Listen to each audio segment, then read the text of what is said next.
આજે અમારા અદાણી વિદ્યા મંદિર ભદ્રેશ્વરના માર્ગદર્શક અને પ્રેરણા સ્ત્રોત આદરણીય પ્રીતિ મેડમનો જન્મદિવસ છે. મેડમના વ્યક્તિત્વથી પ્રેરાઈને અમારી શાળાના વિદ્યાર્થીઓએ તેમના સ્વભાવના 3 ગુણ સેવા, સ્વચ્છતા અને સંકલ્પ માટે પ્રવૃત્તિઓ આદરી હતી. ચાલો જોઈએ અમે શું કર્યું.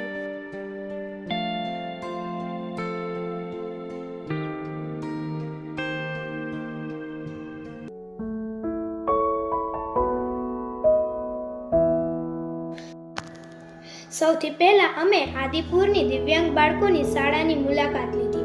અહીં અમે સમય વિતાવ્યો, ભેટો આપી અને આનંદ વેચ્યો. પ્રીતિ મેડમ અમને શીખડાવે છે કે સાચી ખુશી એટલે બીજાને ખુશ કરવા.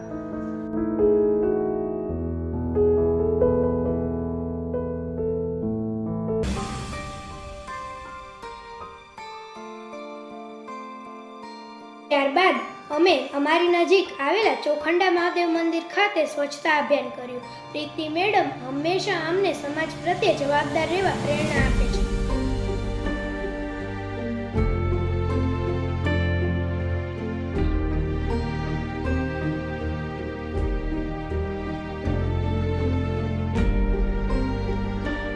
અને અંતે અમારી શાળામાં અમે પ્રોમિસ વોલ તૈયાર કરી. અહીં વિદ્યાર્થીઓ પોતાના સંકલ્પને સ્ટીકી નોટ સ્વરૂપે રજૂ કરે છે. કોઈ લખ્યું, હું રોજિંદા અભ્યાસમાં નિષ્ઠાવાન રહીશ. કોઈ લખ્યું, હું પર્યાવરણની રક્ષા માટે ઝાડવાઈશ. કોઈ સંકલ્પ કર્યો, હું મારા માતા પિતાને ગર્વ અપાવીશ. આ બધું પ્રીતિ મેડમની પ્રેરણાથી જ શક્ય છે. આ છે અમારી નાનકડી ભેટ પ્રીતિ મેડમ માટે. જન્મદિવસની હાર્દિક શુભકામનાઓ.